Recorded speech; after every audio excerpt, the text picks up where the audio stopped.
Diga assim: nenhuma luta é capaz de roubar a sua alegria. Só rouba se você deixar. Quem teve um dia abençoado hoje? Quem teve uma luta hoje? Tirou sua alegria? Pois é, não deveria ter tirado mesmo. Nada pode nos separar do amor de Deus que está em Cristo.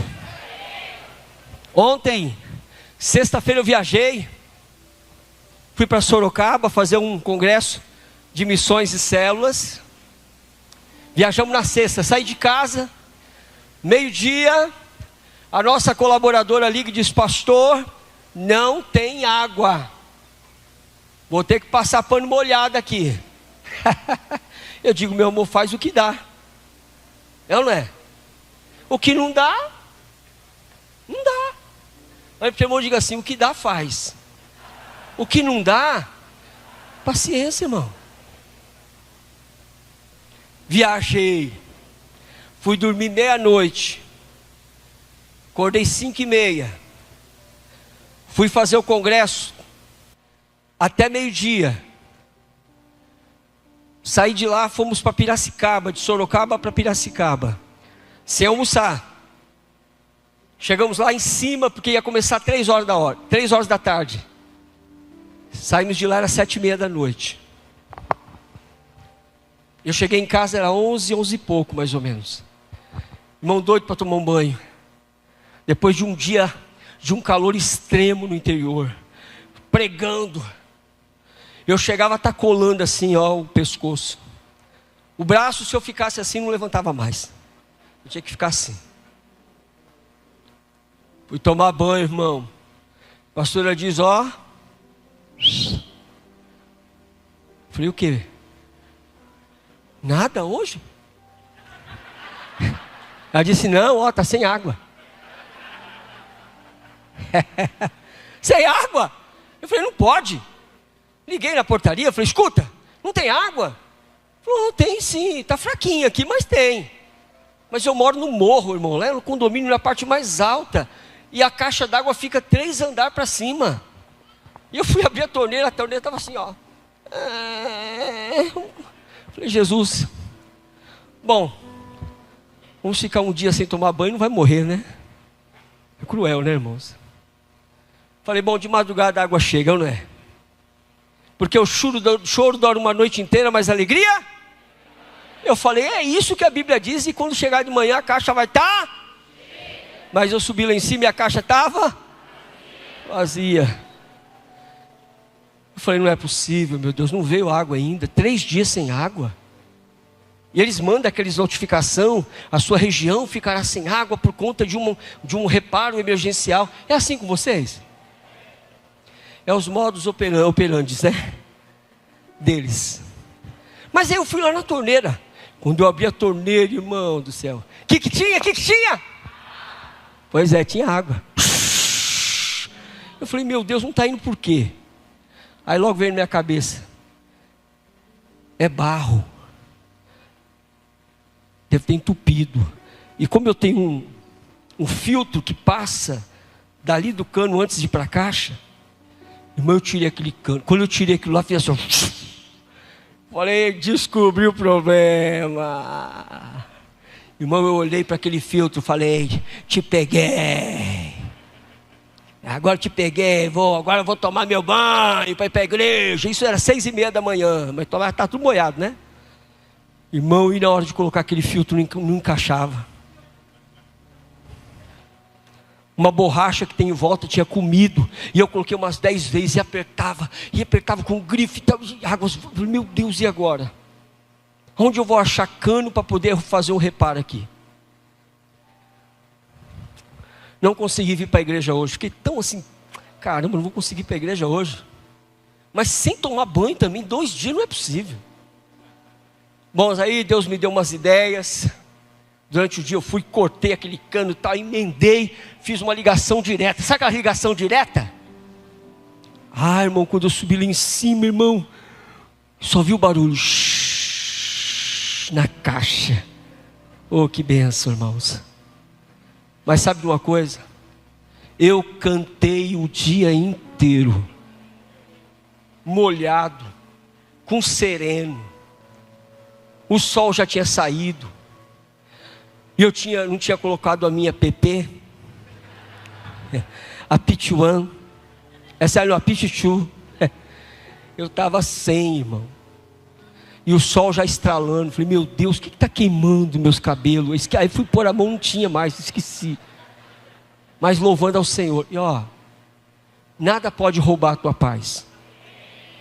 Só você pode entregar a sua paz para o inimigo. Não entregue. Amém? Hoje eu quero trazer uma palavra para você, que Deus colocou em meu coração. Livro de Josué, capítulo 6, versos 16 e 17, 18. Nós vamos ler. Quero pedir para os meninos colocar para nós aqui. Cara, mas hoje nós estamos numa guerra, né? Você promete que ele funciona? Amém. Valeu, filho. 6,16 diz o quê? E sucedeu que, tocando os sacerdotes a 7ª vez as buzinas, disse Josué ao povo: gritai, porque o Senhor vos tem dado a cidade. Porém, a cidade, veja, isso aqui, ele está dando instrução para o povo, como vai acontecer, como Deus mandou fazer, tá? Porém, a cidade será anátema, maldita ao Senhor, ela e tudo quanto houver nela. Somente a prostituta Raabe viverá, ela e todos os que com ela estiverem em sua casa, porquanto ela escondeu os espias, os mensageiros que nós enviamos. Então somente guardai-vos daquilo que é maldito. Olhe para alguém e diga assim: a ordem do Senhor para o povo era se abster, diga bem forte, era se guardar daquilo que é maldito, daquilo que tem maldição, daquilo que é anátema, irmão, aquilo que é pecado. Deixa aí. Para que você não tome daquilo que é maldito, né, dela. Tão somente guardai-vos do anátema, para que não vos metais em maldição. Se guarde para você não se meter em maldição. Vocês estão entendendo, povo? E eles disseram sim. E assim façais maldito o arraial de Israel e o perturbeis. Ou seja, você não mexa com as coisas malditas, porque senão você vai trazer maldição para todo o povo. Vocês estão entendendo, povo? Ele está dando instrução. Próximo, são 18. Porém, toda a prata, todo o ouro e todos os vasos de metal e de ferro são consagrados ao Senhor, e eles irão direto para o tesouro do Senhor. Veja, Josué está orientando o povo, aquilo que Deus mandou ele falar para o povo. As muralhas cairão, vocês não vão ter que fazer nada, vocês só vão rodear a cidade. No último dia, sim, vocês vão tocar a buzina e gritar, no último dia, e eu vou fazer as muralhas ruírem, caírem, nada ficará em pé.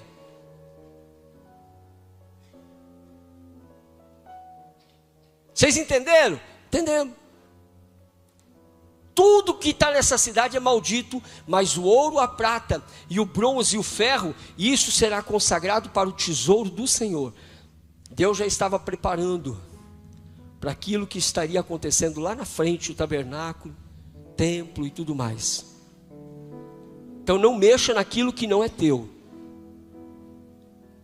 Fazendo isso, a bênção do Senhor será conosco. Amém ou não? Muito bem. Agora eu quero ler o capítulo 7 de Josué, capítulo 7. Deixa eu abrir minha Bíblia aqui também. Abre aí, abençoado, capítulo 7, versículo 1 em diante. Olha o que aconteceu, irmãos. E prevaricaram os filhos de Israel. Eles sabiam o que tinham que fazer e não fizeram. Eles foram omissos à ordem de Deus. E prevaricaram os filhos de Israel naquilo que era maldito, no anátema. Por quê? Porque um homem chamado Acã, filho de Carmi, filho de Zabade, filho de Zerá, da tribo de Judá, tomou do que era maldito, anátema, e então a ira do Senhor se acendeu contra quem? Todo o povo. Todo o povo sofreu as consequências por causa de uma pessoa que desobedeceu uma ordem que Deus havia dado. Pode deixar aí. Enviando, pois, Josué de Jericó alguns homens a Ai, que está junto a Bet-Avém, da banda do oriente de Betel, falou-lhes dizendo: subi e espiai a terra. Eles subiram, pois aqueles homens a espiar a terra de Ai. Próximo. E voltaram a Josué e disseram-lhe: ô Josué, não precisa subir todo o povo não, suba só alguns 2.000 homens ou 3.000 homens, para pelejar contra a cidade de Ai. Não precisa fadigar todo o povo, porque lá eles são pouquinha gente. Mas se Deus fez o que fez com Jericó, Deus está com a gente, e nós vamos arrebentar com a cidade de Ai. Lá tem poucos inimigos. Próximo. Então assim eles subiram, lá do povo, alguns 3.000 homens, os quais quando chegaram na cidade de Ai, diante dos homens de Ai, eles tiveram que fugir. Próximo. E os homens de Ai feriram deles uns 36, mataram 36 do povo de Israel, e seguiram perseguindo eles desde a porta até Sebarim, e feriram-nos na descida e no coração do povo, e o coração do povo se derreteu e se tornou como água. Então Josué rasgou as suas vestes, se prostrou em terra sobre o seu rosto perante a arca do Senhor até a tarde. Ele e os anciãos de Israel, e deitaram pó sobre as suas cabeças.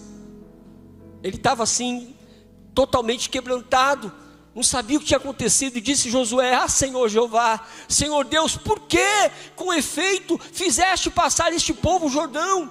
Eles atravessaram o Jordão, Senhor, eles vieram, fizeram o que o Senhor mandou aqui, e o Senhor derrubou as cidades de Jericó, uma cidade maldita, e agora o Senhor fez nós atravessarmos o Jordão para nos dares nas mãos dos amorreus, para nos fazerem perecer.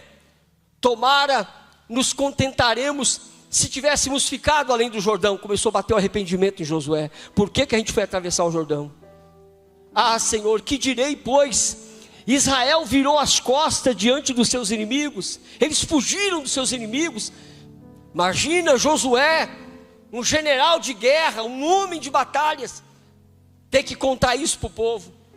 E ouvindo isso, os cananeus e todos os moradores da terra nos cercarão e nos desraigarão o nosso nome da terra. E então, que farás ao teu grande nome, Senhor? Ele está questionando Deus, mas até então ele não sabe o que aconteceu. Próximo. Então falou o Senhor a Josué: levanta-te. Por que você está prostrado? Por que você está prostrado assim sobre o teu rosto, Josué? Vai, filho, me acompanha aí, vamos. Israel pecou. Olha o que Deus disse: Israel pecou, e até transgrediram o meu concerto, o meu pacto, a minha ordem que lhes tinha ordenado, e até tomaram daquilo que era maldito, e também furtaram, e também mentiram, e até debaixo das suas bagagens o puseram. Irmão, Deus contou tudo para Josué, o que estava acontecendo. Pelo que os filhos de Israel não puderam subsistir perante os seus inimigos, viraram as costas diante dos seus inimigos, porquanto estão amaldiçoados. Não serei com vocês, se vocês não arrancar o que é maldito que está no meio de vocês. Levanta-te, santifica o povo, e dize: santificai-vos para amanhã, porque assim diz o Senhor, o Deus de Israel: maldito há no meio de vocês. Israel, diante dos vossos inimigos não podereis suster-vos, até que tireis o maldito do meio de vocês. Amanhã, pois, vos chegareis segundo as vossas tribos, e será que a tribo que o Senhor tomar se chegará segundo as famílias, e a família que o Senhor tomar se chegará por casas, e a casa que o Senhor tomar se chegará por homem por homem. Irmão, Deus ia fazer um pente fino, ia chamar tribo por tribo, família por família, homem por homem. Olha para alguém perto de você e diga assim: não há nada encoberto que não seja revelado. Você não consegue esconder, diga aí, nada do Senhor. E será que aquele que for tomado como o maldito será queimado a fogo, ele e tudo quanto tiver, porquanto transgrediu o pacto do Senhor e fez uma loucura em Israel. Vamos em frente, vai. Então Josué se levantou de madrugada e fez chegar a Israel segundo as suas tribos, e a tribo de Judá foi tomada. Já tinha passado todo, chegou na hora da tribo de Judá. E fazendo chegar a tribo de Judá, tomou a família de Zerá. Agora é por família, aí chegou na família de Zerá. Homem por homem foi tomado, e fazendo chegar a sua casa, homem por homem, chegou até o Acã, filho de Carmi, filho de Zabadi, filho de Zerá, da tribo de Judá. Então disse Josué a Acã: filho meu, peço-te glória ao Senhor, o Deus de Israel, e confesse agora perante ele, e declara-me agora o que fizeste, e não me oculte. Irmão, imagina, cada um chegar e dizer: olha, você agora está diante do Senhor, fala o que aconteceu.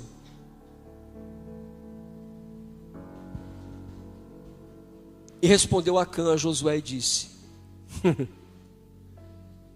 verdadeiramente eu pequei contra o Senhor, o Deus de Israel, e eu fiz assim e assim. O que ele fez? Quando eu vi os despojos, uma boa capa babilônica, 200 ciclos de prata, e uma barra de ouro, uma cunha de ouro, do peso de 50 ciclos, cobicei, e tomei-os, e eis que eu o escondi na terra, bem no meio da minha tenda, e a prata debaixo dela. E eu quero aqui, nesse versículo que nós lemos aqui, eu quero, primeiro, veja o pecado que ele caiu. Uma capa babilônica. Uma capa. 200 ciclos de prata nos dias de hoje. Sabe quanto que daria? 30 mil reais. Uma capa usada. 30 mil reais em prata. e uma barra de ouro de 100 gramas, que hoje está em torno de 75 mil reais. Sabe qual é o preço total disso? 105 mil reais. Agora veja como que isso começou na vida dele, irmão. Primeira coisa que ele disse assim: olha, eu vou confessar. Primeira coisa que aconteceu, eu vi. Sabe quando começa a nossa queda? Não é quando a gente faz, é quando a gente deixa de vigiar aquilo que a gente vê. Ele começou a olhar para a capa, ele viu ali os 200 ciclos de prata, ele viu aquela barra de ouro, ele viu. E logo em seguida, ele diz o seguinte: eu cobicei. Olha, irmãos, a escada do declínio, ou a escada do pecado. Primeiro eu vi, e aí eu cobicei. O que é cobiçar? É você querer possuir uma coisa que não é sua. A Bíblia diz: não cobiçarás a mulher do teu próximo, o trabalho do teu próximo, o gado do teu próximo, a fazenda do teu próximo. Tem muita gente cobiçando aquilo que não é dele, que ele não pode ter. Aquilo que você pode ter, Deus vai te dar. O que você não pode ter, você não pode cobiçar, porque à medida que você cobiça, você está querendo uma coisa que não te pertence. Por causa de um homem, uma nação inteira começou a padecer. A padecer porque eles tiveram uma vitória estrondosa, aonde a muralha de Jericó, intransponível na época, caiu, se desmoronou, virou pó, sem o povo ter que levantar uma espada, simplesmente pelo poder e pela ação do Deus Todo-Poderoso. Uma vitória estrondosa, irmão.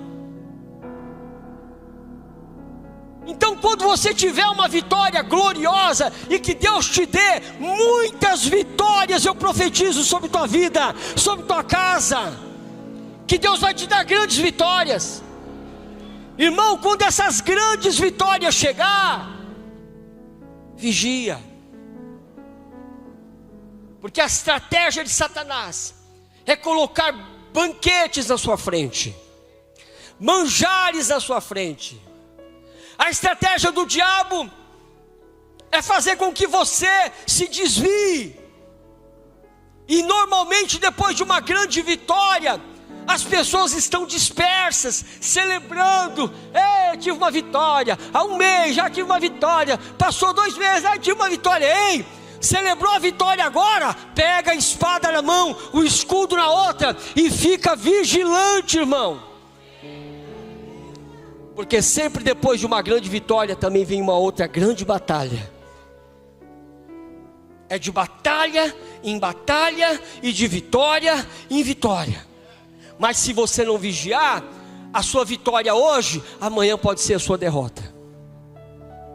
Pela falta de vigilância. A Bíblia diz que ele viu.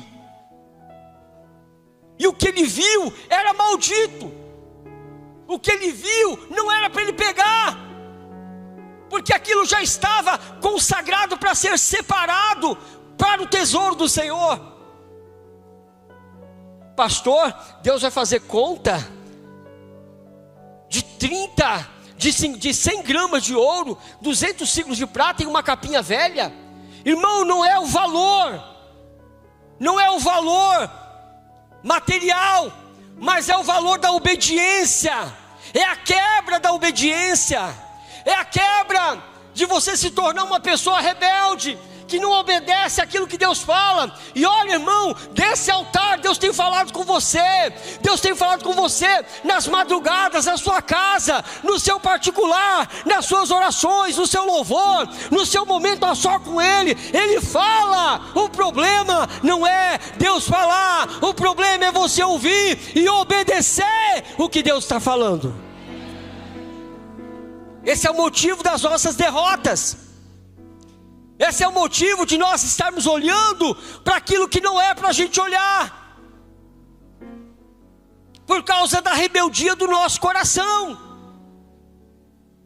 em desobedecer a Deus. Todo o povo foi alertado: não mexam nessas coisas que estão malditas. Aquilo que está sendo separado vai ser consagrado ao Senhor. E o cara vai lá e pega. E ele diz: eu vi. Ô Josué, eu vi. Mas aí eu vi e cobicei. Que negócio, cobicei.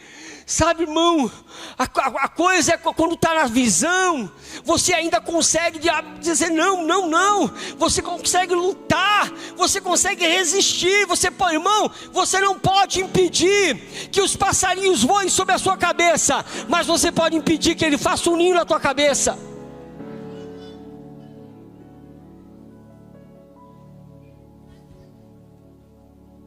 Aí veio o segundo estágio. Eu cobicei, desceu para o coração. Jesus disse: aquele que olhar para uma mulher e a desejar no seu coração, já adulterou. Não precisa ir para a cama, já aconteceu. Mas quem está dizendo isso é Jesus, irmãos.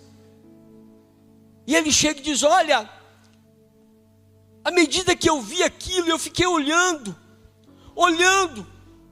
É por isso, irmão, que os teus olhos têm que estar sobre Jesus. Os seus olhos têm que estar sobre a rocha. Os seus olhos têm que estar no alvo, que é Cristo. Se você desvia os teus olhos da presença do Senhor, se você desvia os teus olhos da bondade, da misericórdia, da graça, do temor do Senhor, é isso que vai acontecer. Porque tem gente que vem e ela não consegue firmar suas raízes no Evangelho da paz, porque ela não consegue se firmar em Cristo, porque no meio da caminhada ela começa a olhar para o que está à direita, à esquerda, começa a cobiçar aquilo que o mundo faz. Puxa vida, agora eu sou crente. Puxa, não tem mais uma balada. Ai, agora eu não posso mais colocar aquela roupinha, marcar o meu corpo, sair rebolando. Ai, agora eu não posso mais tomar aquele porre que eu tomava lá no boteco com meus colegas. Ei! Tá batendo saudade do mundo? Sabe quando você sente saudade do mundo? Quando você está vazio de Deus. Quando você já não tem a luz de Cristo brilhando dentro de você. Quando a água viva que um dia brotou do teu interior, jorrando para a vida eterna. Quando o Espírito Santo, você buscando o Espírito Santo, você se enchendo da graça, você no temor do Senhor. Qualquer passo em falso: Senhor, me perdoa, eu errei, tem misericórdia da minha vida, eu sou um pecador. Quando essas coisas começam a parar na sua vida, irmão, é porque os seus olhos estão olhando outras coisas. Mas eu estou na igreja. Mas qual que é o problema de você estar na igreja? Às vezes passa gato aqui dentro da igreja. Gato entra na igreja também. Até rato tem na igreja. Se bobear, entra cachorrinho aqui dentro da igreja. O problema não é a igreja. O problema não é você estar dentro da igreja. O problema é você ser a igreja. Você fazer parte do corpo de Cristo. Você saber quem você é em Cristo. Você saber quem foi que te comprou com o sangue precioso. E não negociar nenhum dia da sua vida. Não negociar os seus valores cristãos. Não negociar a tua fé. Ai, irmãos, olhem por mim. Eu estou tão fraco espiritual. Ei, vai buscar Deus, cara. Você acha que você vai viver de carona? Irmão, olha por mim. Oh, irmã, olha por mim. Você tem que aprender a entrar diante do trono da graça e buscar a presença do Senhor na tua vida. Se encher do Espírito Santo.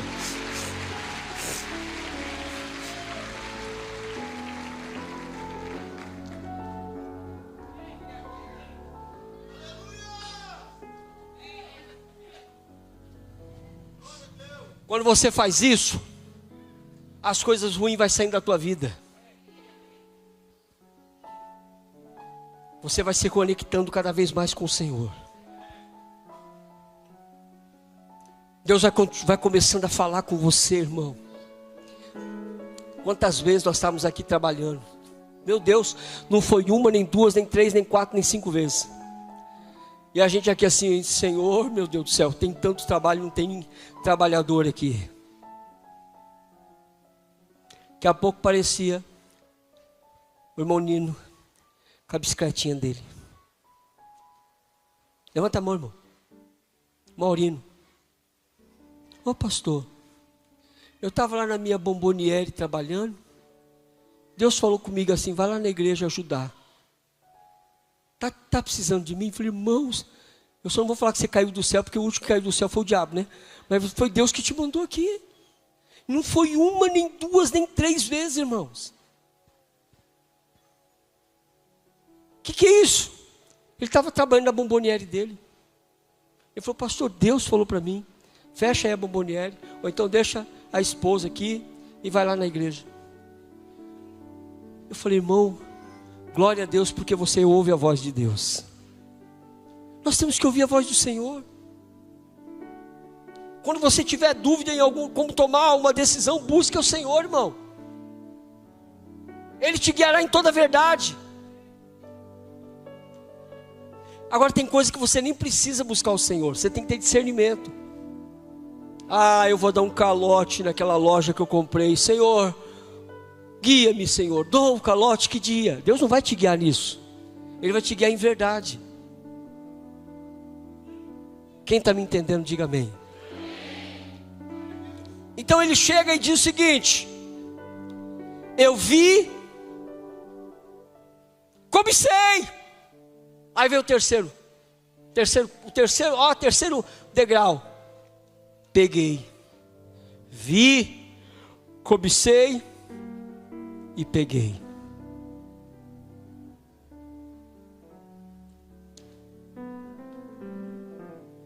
Esse foi o terceiro passo da queda de um homem. Vê, cobiça, pega. E sabe qual foi o quarto? Escondi. Vi, cobicei, peguei e escondi debaixo da minha tenda. Esconder para que ninguém veja. Ninguém pode saber. O que você está escondendo, irmão? O que você está escondendo da tua mulher? O que você está escondendo, irmão, do teu marido? Ô garotão, menina, o que você está escondendo dos teus pais aí? Irmão, irmã que está aqui, o que você está escondendo do teu patrão? O que você está fazendo nos becos escuros da vida espiritual? O que você está guardando que não é teu?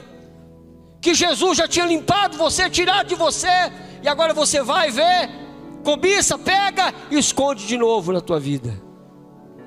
E aí você quer que Deus, Jesus, faz um milagre em mim, faz um milagre em mim. Você quer que Deus faz um milagre em você, quando você não é capaz de dizer para Ele aquilo que Ele já sabe? Ou você acha que Deus não sabe o que você está fazendo? Falando mal dos outros, colocando o nome das pessoas em suspeição. Irmão, cuida da tua vida. Cuidar de uma vida, cuidar da nossa própria vida já é tão difícil, irmão. E tem gente que ainda tem tempo para cuidar da vida dos outros. Mas o problema é que não está cuidando, está destruindo a vida dos outros com palavras. Olhe para Jesus, irmão, e olhe para você. Olha o que a Bíblia diz: sonda-me, ó Deus, conheces meu coração, vê se há em mim algum caminho mau. e guia-me pela verdade, pelo caminho da verdade. Porque o Senhor me sonda por trás e por diante, quando deito, quando me assento e quando levanto. O Senhor conhece o meu pensar. Nada que eu penso, Ele não saiba. Nada que eu faça, Ele não saiba. Nada que eu ainda vou falar ou ainda vou pensar, que Ele não saiba, igreja.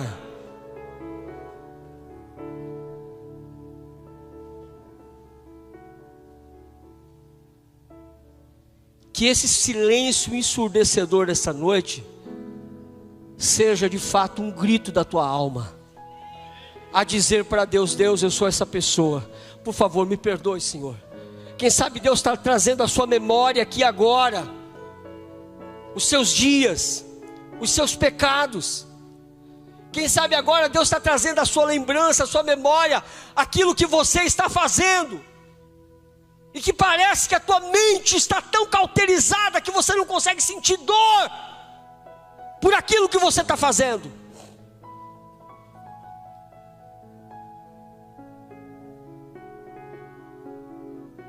Eu vi, eu cobicei, eu peguei e eu escondi. Por causa de você, a nação inteira está sendo derrotada, porque o seu pecado não fica só em você, sabe, ela atinge a tua família, os seus filhos, as suas filhas, seus netos, seus bisnetos. Deus visita a maldade até a terceira e quarta geração. Você entende isso? Coisas que talvez o seu filho vai colher, que você plantou e não se arrependeu.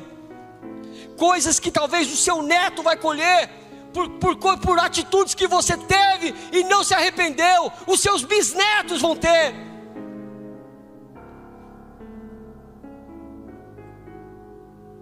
E você não pode se calar.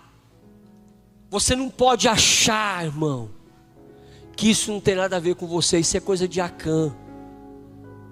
Está cheio de Acã nos nossos dias de hoje. Irmãos, eu não me sinto melhor do que você. Toque alguém perto de você e diga assim: eu não sou melhor do que você. Eu não me sinto melhor do que você. Entenda isso. Eu clamo a misericórdia do Senhor sobre a minha vida. Eu busco a bondade e a misericórdia dele todo dia da minha vida. Porque, irmão, se não for a misericórdia do Senhor, há muito nós já teríamos sido consumidos. Se não for ao Senhor, como diz um canto, que estiver ao nosso lado, há muito já teríamos sido consumidos. É que Ele está do nosso lado. Estou contigo. Se esforça, tenha bom ânimo. Clama a mim, eu responder-te-ei, anunciar-te-ei coisas grandes, firmes que não sabes. Clama a mim. Se o meu povo se chama pelo meu nome, se humilhar e orar e se arrepender dos seus maus caminhos, eu ouvirei do céu o seu clamor, perdoarei seu pecado e sararei sua terra. Mas tem que ter arrependimento genuíno, irmão. Veja, Deus está falando com você. Interrompa esse pecado que você está fazendo. Interrompa esse ciclo na sua vida. Mas pastor, eu tenho tentado, mas isso era meu pai e minha mãe fazia, a minha avó fazia, e eu não consigo me desvencilhar. Não, entrega hoje teu caminho ao Senhor, confia nele, e o mais Ele fará na tua vida. Maldição sem causa não vai pegar. A partir de você, as coisas podem mudar. A partir de você, a sua casa pode mudar. O seu lar pode ser outro. E a pergunta é: você está disposto a se apresentar diante do Senhor e dizer: Senhor, eu sou essa pessoa, eu sou esse homem, essa mulher pecadora? Porque, irmão, vou te falar uma coisa para você. Deus fala com a gente. E aí sabe o que acontece? A gente já fica sentado na cadeira assim: ah, eu já sei, Ele vai chamar aí para ir lá na frente para se arrepender do pecado. E eu vou chamar mesmo. Mas eu não posso ir, porque ó Senhor, o Senhor sabe, se eu for a casa cai. Não, a sua casa já caiu. Ela não vai cair, ela já caiu. Você acha que ela está de pé, mas ela está caída. E você está se importando com o que o da direita vai falar, o que minha esposa vai pensar. Ei, irmão, eu não posso falar, dane-se, que a pastora falou que não pode falar. Que se lixo que tua mulher vai pensar. Você está buscando arrependimento para melhorar o teu casamento. O que o meu marido vai pensar? Que se lixo que teu marido vai pensar. Que meus filhos vão pensar, que meus pais vão pensar, que o meu pastor vai pensar. Ninguém está aqui para te julgar. Ninguém está aqui para apontar o seu problema. O seu problema é você e Deus. É você que tem que falar com Ele. Mas você tem que ter a coragem. A coragem, irmão, porque se a gente tem coragem para pecar, a gente tem que ter coragem para pedir perdão. Se a gente tem coragem para fazer a coisa errada, a gente tem que ter coragem para dizer: Senhor, tem misericórdia de mim. Fazer como aquele publicano, bater no peito e dizer: eu sou esse homem pecador. Quantas vezes chega alguém aqui alcoolizado? Não tem problema chegar aqui alcoolizado, irmão, mas não vai beber não, tá? Se a pessoa chegar aqui alcoolizada e ficar de boa, não tem problema, não pode atrapalhar. Começar a gritar, chutar a cadeira, levantar, não.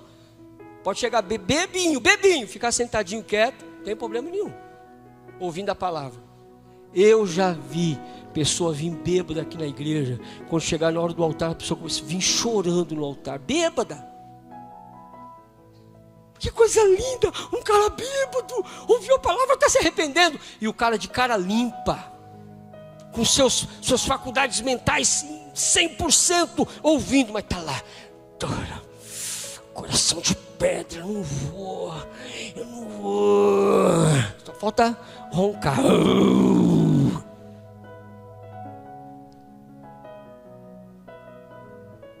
Então é isso aí, irmão. Todo o povo sofreu, até que o amaldiçoado saísse do meio.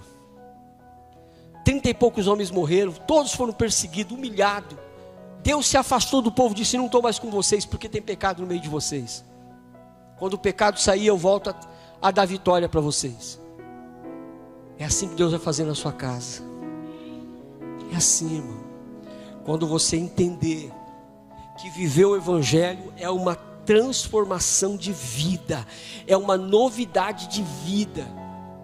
Novidade de vida, irmão, não é você ter a ausência de muitas vezes querer fazer alguma coisa, ai, que vontade de esganar. Achou tudo bem, ter vontade não tem problema.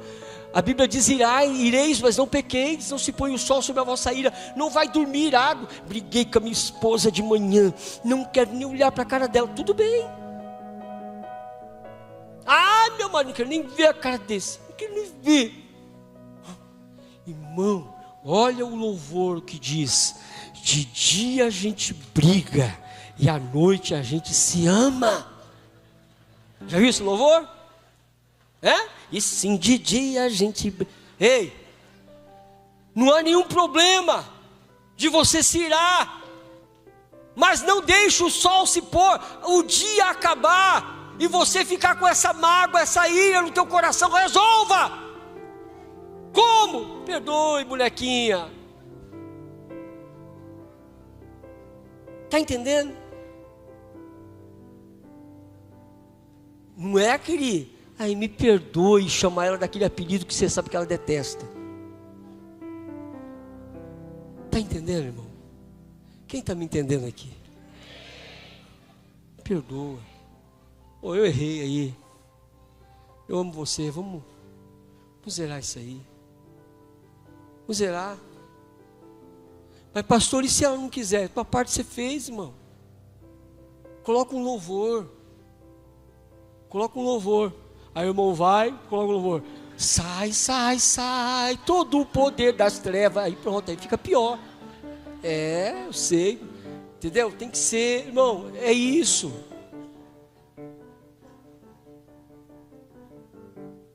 Está entendendo? Peça perdão. Tal. Põe um louvor. Se a pessoa fala alto, fala baixo. Fala baixo.